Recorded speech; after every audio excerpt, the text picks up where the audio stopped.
Hello friends, welcome to Communication Skills for Everyone. In this channel, you're going to learn English language skills, personality development, vocabulary, and all-round development. Hello friends, today let's see what is cooperative learning.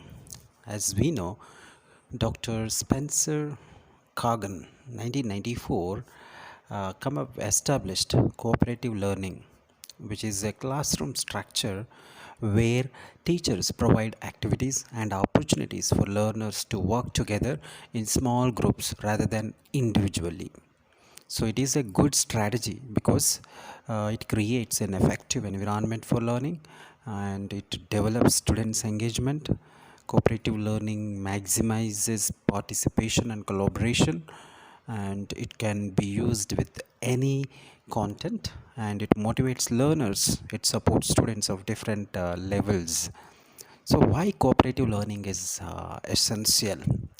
So according to Kagan, instruction should move from the traditional lecture approach to a collaborative group work approach, so that students are forced to engage with each other and the course content with more motivation.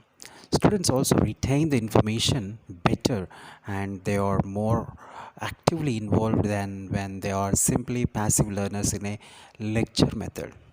So, grouping and cooperative learning, like Judith Rance Rainey 2010 presents many ways students can be grouped for effective learning and instruction. So, here the decision to make when grouping groups, they can see the group size as fixed versus flexible groups based on the language proficiency, based on personality and controlled affiliation and shared first language and academic orientation and growth roles.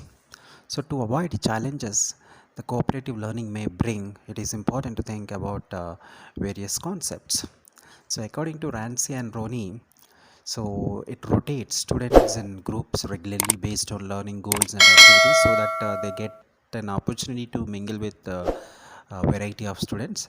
Keep proficiency level list to easily match students to similar levels, and at the same time it design multiple response formats. So like for instance, beginner students answer easier questions while advanced students answer a more difficult question. Likewise, assign a group leader who possesses leadership, negotiation, and high task orientation traits to help and facilitate learning and activities. Also, it choose other roles based on students' personality types, such as a note taker or reporter or a language monitor and a time monitor. So, giving assigning different roles.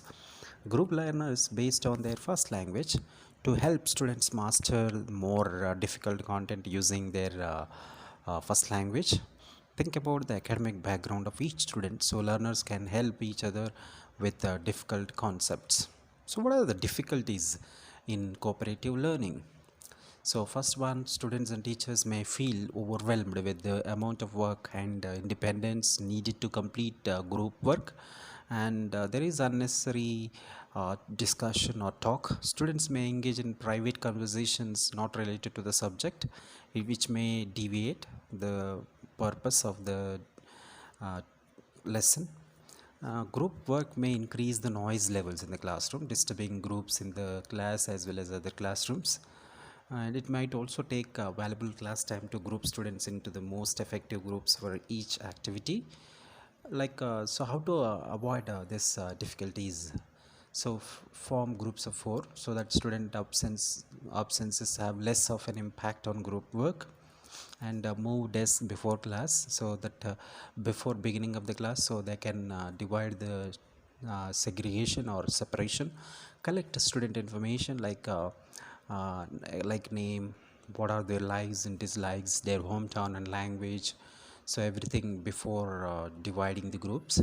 So record student groups and cards, something like to avoid repeat groups later in the year, right? So here we can divide the groups according to that. And also there are simple things which helps to overcome this cooperative learning.